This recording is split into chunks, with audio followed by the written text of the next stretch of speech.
악령들 목격담 하워드 피트만. 서문 1979년 8월 3일, 이 시대의 가장 놀라운 기적이 나에게 일어났습니다.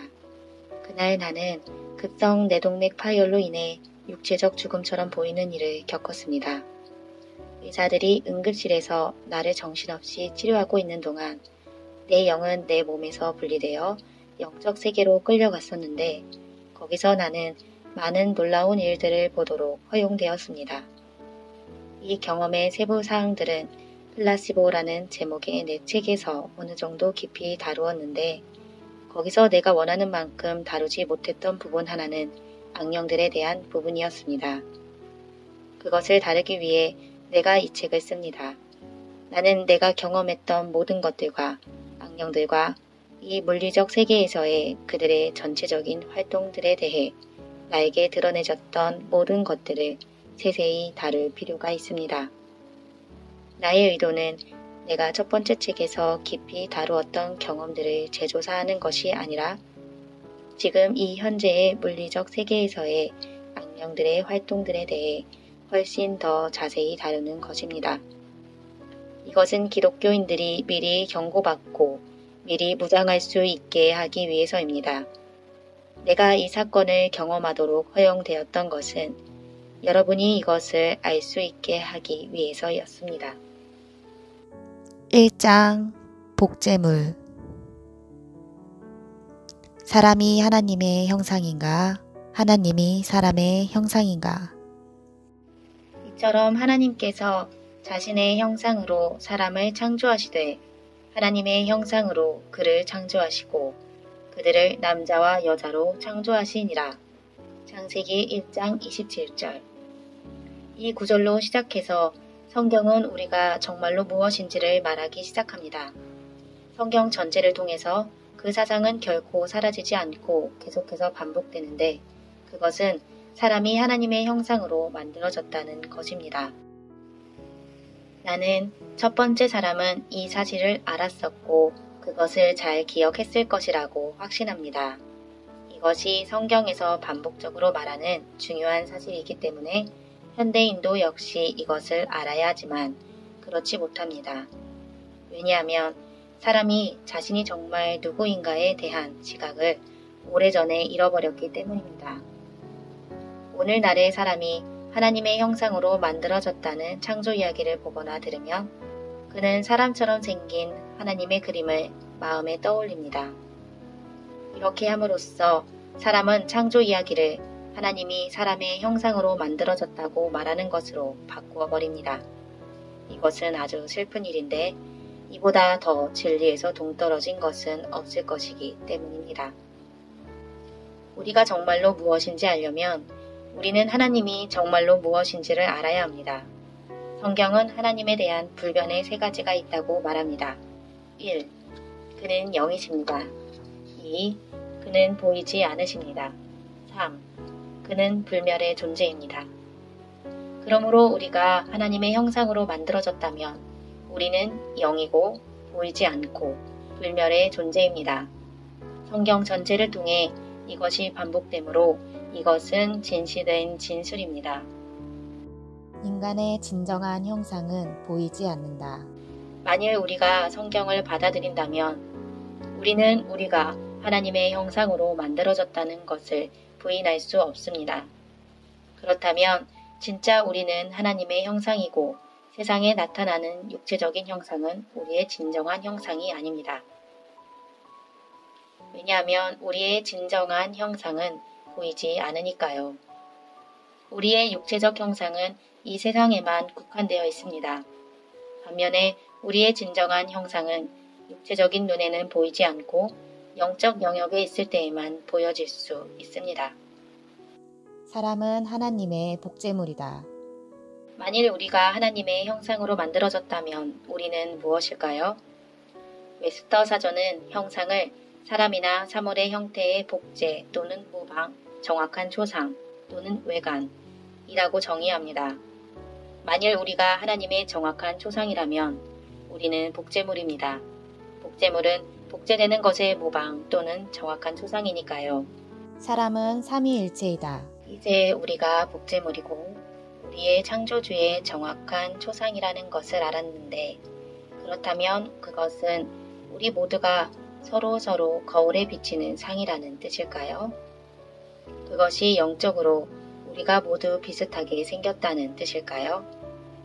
하나님이 사람을 창조했을 때로 돌아가 봄으로써 그것에 대한 답을 찾아봅시다. 처음 창조되었을 때에 모든 영들은 창조주의 복제물이었습니다. 그러나 하나님은 그 복제물에게 혼을 주심으로써 두 번째 차원을 첨가하셨습니다. 혼은 영으로서의 우리의 존재를 개인으로 만들어주는 부분입니다. 혼과 함께 주권적 의지를 행사하는 사람의 능력이 왔습니다. 주권적 의지는 복제되어진 결과로서 온 속성입니다. 혼이 없이는 사람이 주권적 의지를 행사할 수 없습니다. 물리적 세계에서 우리는 혼이 사람의 인격으로서 육체적 몸을 통해 반영되는 것을 봅니다. 같은 인격 또는 혼을 가진 두 사람은 절대로 없습니다. 이것으로부터 우리는 사람이 영, 혼, 육을 가진 삼위일체라는 것을 봅니다. 이 세상에서 살아있고 숨쉬는 모든 다른 동물들은 삼위일체가 아닙니다. 그들은 단 두 가지 차원으로만 이루어져 있는데 육과 혼만 있고 영은 없습니다. 인류에게는 혼이 영에 속해 있고 육에 속하지 않았습니다. 사람의 육이 죽을 때 영은 혼 또는 인격을 간직합니다. 그러나 이 세상의 다른 동물에게는 그렇지 않습니다. 동물들의 혼은 육에 속해 있어서 동물들의 육이 죽을 때 혼도 함께 죽습니다. 인류는 창조 중 유일하게 하나님의 형상으로 만들어진 부분입니다. 그러므로 사람의 영과 혼은 결코 죽지 않습니다. 사람의 혼과 영은 불멸하다. 하나님이 불멸하시듯 인류도 불멸합니다. 우리는 결코 존재하는 것을 멈추지 않습니다. 성경은 하나님이 항상 존재하셨고 항상 존재하실 것이라고 말합니다. 우리가 그분의 복제물이므로 우리도 역시 항상 존재할 것입니다. 성경은 이 사실을 말하고 있으며 또한 이 불멸의 하나님의 형상을 위해 준비된 장소도 있어 왔다고 말합니다. 불멸의 사람은 그 준비된 장소에 있을 것입니다. 사실상 불멸의 인간이 존재하도록 준비된 영원한 장소가 두 곳이 있습니다. 이런 사실은 우리가 삶이라고 부르는 이 육체적 몸속에서의 짧은 거주의 목적이 무엇인지에 대한 질문을 가져옵니다. 사람은 영원히 거주할 장소를 선택한다. 사람의 영은 이 짧은 삶 속에 있을 동안 자신이 어디에서 영혼을 보내기 원하는지에 대한 선택을 해야 합니다. 성경은 우리에게 그 두 곳에 준비된 영혼의 장소들이 매우 다르다고 말합니다. 사람의 불멸의 영은 지금 이 삶에서 자신이 한 선택을 바탕으로 그 두 곳 중에 한 장소에서 영혼을 보내게 될 것입니다. 사람의 영이 부분적으로는 한 곳에 그리고 부분적으로는 다른 곳에서 살게 되지는 않을 것입니다. 사람의 영이 죽음에 의해 육체적 몸을 벗어났을 때 그 영은 즉시 이 두 장소들 중에 하나로 가게 될 것입니다. 그 영이 어디로 가든지 간에 거기에 영원히 남게 됩니다. 성경은 이 장소들 중 하나를 천국이라고 부르는데 물론 그곳은 최고의 장소입니다. 두 번째 장소는 성경이 지옥이라고 부르는 곳인데 그곳은 최악의 장소입니다. 사람에게는 오직 두 가지 길밖에 없으며 사람이 자신의 길을 선택한다. 성경은 더 나아가 이 물리적 세상에서 사람이 걸어가도록 놓여진 길은 두 가지밖에 없다고 말합니다. 이 길들 중에 하나는 하나님에 의해 놓여졌습니다. 그분은 자신의 거룩하신 말씀을 통해 모든 사람들에게 천국이라고 불리는 곳으로 인도하는 이 길을 통해 자신을 따르라고 말씀하십니다. 다른 길은 사탄에 의해 놓여졌고 하나님께서 자신의 말씀에서 그 길을 따르는 사람들은 지옥에 이르게 될 것이라고 말씀하셨습니다. 당신이 어떻게 생각하든지 간에 이것들이 이 육체적인 삶에서 여러분이 가진 유일한 두 가지의 선택입니다. 당신이 어떤 선택을 하던 간에 당신의 주권적 의지로 선택할 것입니다. 만일 당신이 하나님의 길을 선택한다면 당신이 그것을 알 것입니다. 그러나 당신은 사탄의 존재를 인정하지 않으면서도 사탄의 길을 선택할 수 있습니다. 보이지 않는 영적 존재가 사람의 선택에 영향을 미친다. 성경은 천국이 기쁨의 장소라고 말합니다. 그리고 지옥은 영원히 지속되는 형벌의 장소입니다. 만일 사람의 불멸의 영이 기쁨의 장소 또는 형벌의 장소에서 영혼을 보낼 선택을 할 수가 있다면 왜 모두가 기쁨의 장소를 선택하지 않는 걸까요? 이 질문에 대한 답은 그리 간단하지 않습니다. 왜 그럴까요? 왜냐하면 인간의 불멸의 영이 그 선택을 하는 데에 영향을 끼치려고 밤낮으로 일하는 엄청나게 많은 수의 보이지 않는 영적 존재가 있기 때문입니다. 그 보이지 않는 영적 존재들이 바로 우리가 이 책에서 논하고자 하는 것입니다. 우리는 그들이 어떻게 사람이 선택하는 데에 영향을 끼치는지를 논할 것입니다. 사람이 사탄의 길을 따르기로 선택한 대부분의 경우에 있어서 사람은 자신이 그렇게 결정한 것도 모릅니다. 이것은 사탄이 소유한 커다란 속임의 힘 때문에 가능합니다. 사람들은 그 보이지 않는 영적 존재들의 영향을 인지하지도 못한 채 그리고 대부분의 경우에 심지어 그들이 존재하는 것조차 믿지 않은 채 그들의 영향 아래에서 선택을 했습니다. 오해하지 마십시오. 그 보이지 않는 존재들은 정말로 존재합니다. 일부는 악하고 사탄과 함께 일하고 다른 일부는 선하고 하나님을 위해 일합니다. 그들은 실제하며 양쪽 편에서 존재합니다.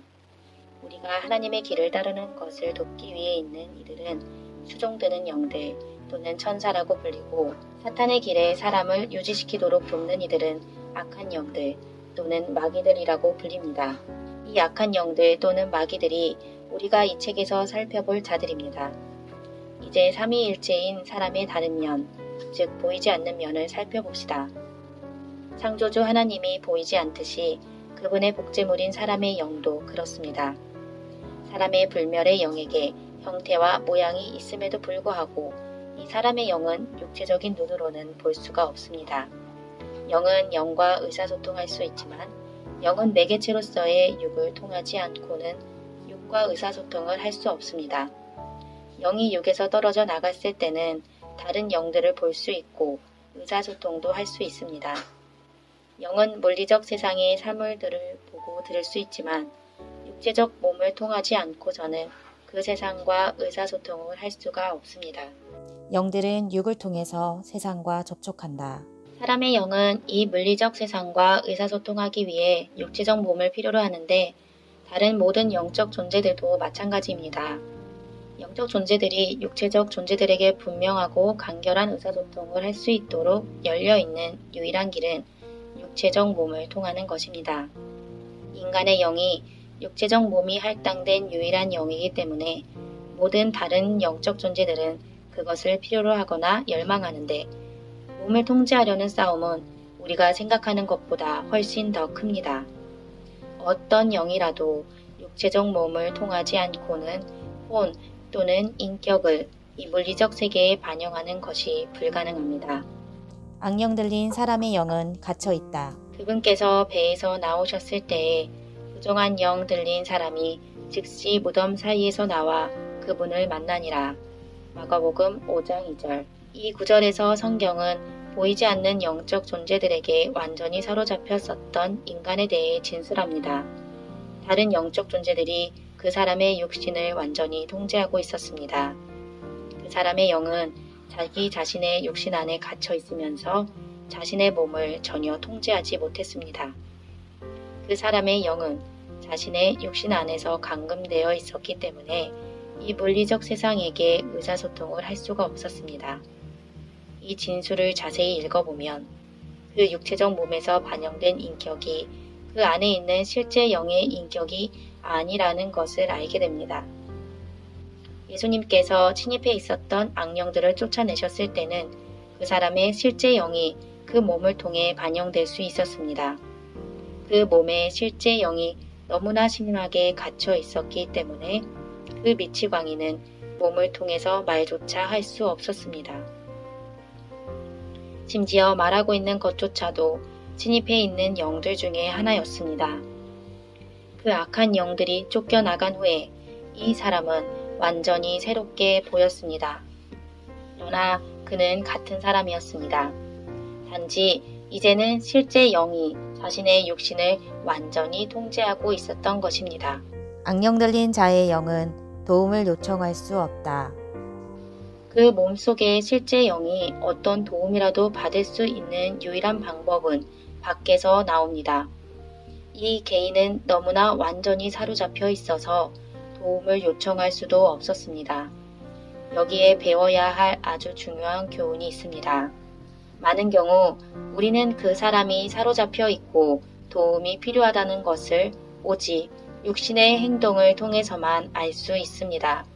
예수님은 이 개인의 역경을 인식하셨고 즉시 그 악령들을 쫓아내셨습니다. 악령 들리는 두 가지 이유. 이 사람이 어떻게 악령에 사로잡혔는지를 살펴봅시다. 악령들 또는 악한 영들은 오직 두 가지 방법으로만 사람을 사로잡을 수 있습니다.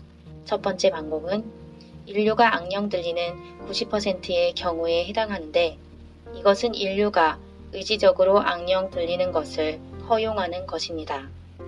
이것을 더 간단히 말하자면 인간들 속의 모든 악령들의 활동 중 90%의 경우에 그 몸 안에 거하는 그 사람 자신의 영이 악령들이 들어오도록 허용을 했다는 것입니다.